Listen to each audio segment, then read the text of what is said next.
Hi guys, I'm doing another review today for you, not just eating my bowl of cereal, which is not an ordinary dinner, I know, but this is not an ordinary watch I'm discussing with you today. This is from the brand Borealis, and this is the Porto Covo. Now, Borealis are from Portugal, and they like to do quirky and interesting watches now. They have previously been well known for doing very strong homages, but this is something very new, and I would like to say it is very interesting. I don't think I've gone for the right colour choice. That's my first thing. I'm going to just get it out there. But that's not the only thing I'm going to discuss. Let's delve deeper. Now, I'm going to maybe have a bite of cereal first. So I'm going to start this with some basic facts, and that is the price. The price of this watch is just over £300. It gets you a pretty good specification. So here are some stats and specs. Let's put the dog down. Not literally, of course. He's perfectly well. Stay there, buddy. There's a nice multitude of colourways to choose from. You don't have to go with the one I went with. The reason why I went with this one, because I like the black and the gold. I thought the bezel insert was going to be brushed stainless steel to go with the case, but I was wrong. It has a white bezel insert, and I personally don't like that, but that is not detracting from my review today. Because, of course, there are other colourways you can get. But putting that aside, they all share one bonkers thing in common. Before I go into the stats and specs, and that is the floating indices. I'll show you more of that a bit later on. This is a perfect 40mm case size. The length of this watch is very unusual. It's just under 43, but because of the unusual tapering of those first links in this bracelet, actually, in terms of length, if you were to include them, it's 52, but it's got a very unusual wearing experience, and I'll tell you more about that in a bit. The bracelet tapers from where it goes into the case. It's a wide just under 24, but it tapers down very nicely to 18. You do have on-the-fly micro adjust for this clasp, so it's easy to get it to fit you very comfortably, and that is one of this watch's major attributes, other than the floating indices. That is the comfort. Everything is stainless steel on this watch, well, the case and bracelet, of course, and the crown, and that is all a bead blasted finish as well. Very unusual, very toolish in aesthetics. Bezel insert I alluded to earlier is ceramic, kind of a brushed finish, circular brushing. Sapphire crystal with an AR coating. Good Swiss loom in here, good solid, very bright green colour for the indices in here and the hands. The hands aren't quite as bright, but they're still good enough. Myoto 9000 movement, you can have it with or without a date, hence why I say 9000, because there is a different code for if it has a date or it doesn't have a date complication. I went for the one with a date because I like the versatility. I always forget what date it is, so it really helps me out. Screw down crown, and for considering the size of this watch and the thickness, which is only 12mm, it's got a apparent 300 meters of water resistance, so proper dive watch territory. Links are taken in and out by undoing little screws, so it's screw pins, which is very lovely, and the entire clasp is all milled, very nice quality. The dial itself has a lovely watery texture to it. It's kind of a rippled finish. And that, again, is to complement the theme of this watch, which is a dive watch and the ocean, of course. 120 click unidirectional rotating bezel. Great for obviously timing your dives, and just has a loomed pip at the 12 o'clock marker. Case back is screwed, a little bit of a detail on there. Basically an engraving of a naked lady with a fin, a mermaid if you will, and that's just quite sexy, so maybe I'll be taking the watch off now and then to have a perv, but I'm not really going to do that because I'm not really into women with fins. Or am I? So that is covering your stats and specs. Before I continue on, I'm going to have another bite of cereal.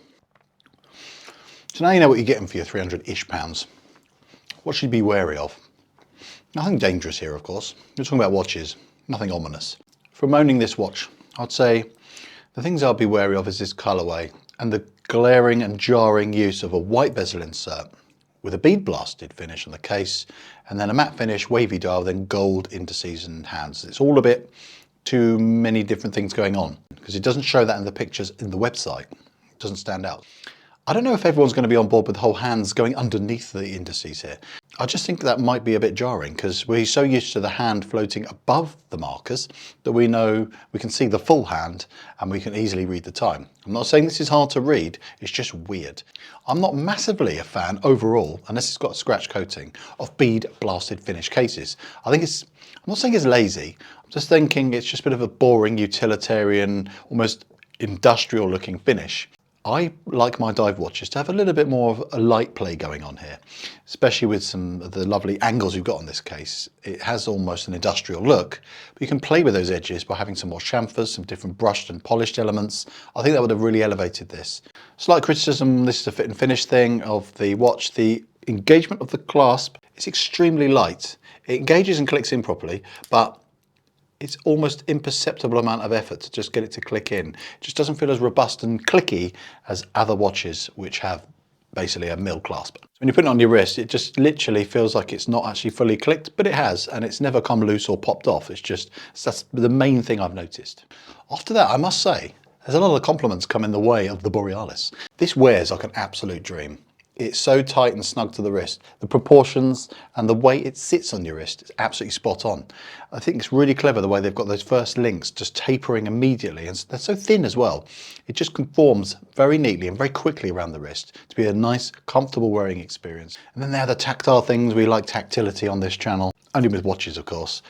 But the rotation of the bezel, lovely feel, nice sound, a little bit tinny, but it's got no wobbliness and bounce to it like you can get with watches, even at this price. It's got no slack in it, so it's got a nice tight feel to it, and we like a nice tight ring. Crown, although it's a pretty good size, I forgot to tell you that in the stats and specs, it is nearly 7mm, quite a big size. I like the 4 o'clock positions. That means it's more for a comfortable wearing experience where it's down there.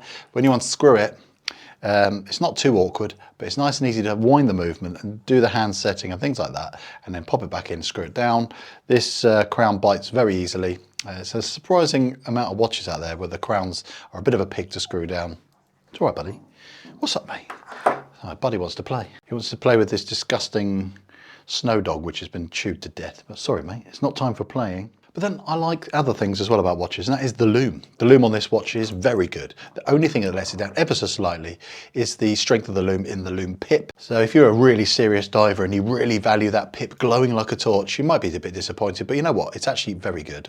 The overall glowing of the loom on this watch for a dive watch is right up there. Not the best in the world, but certainly more than acceptable. I love the bonkers case shape. It's extremely flat design, and it makes up for that weird flatness by having the curve here, like I said earlier, and that just makes it really weird but also comfortable to wear. But the thing I like the most, which is to make this stand out and be worthy of you adding it to your collection, and that is the bonkers floating indices. They're not literally floating. We haven't got some wizardry and witchcraft going on in here. What we have is little tiny arms that hold this from around where the rehort part is. The minute markers are in the chapter ring. The good thing is there, it's very subtle. You don't notice those little arms that hold these floating indices. It does give you a fantastic, unusual perspective of reading the time.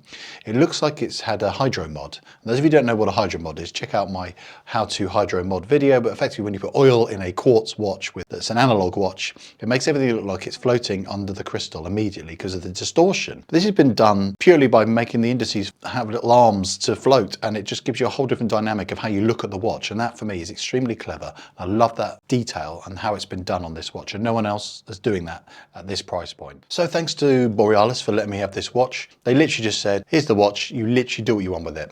I'm not telling you what to say. You can say positive, negative, or indifferent. Either way, just have fun with it and share your thoughts with the viewers, which I've done. And all I ask of you in return is to, if you want to buy one, obviously buy one, but it makes no odds to me. I don't get anything out of it.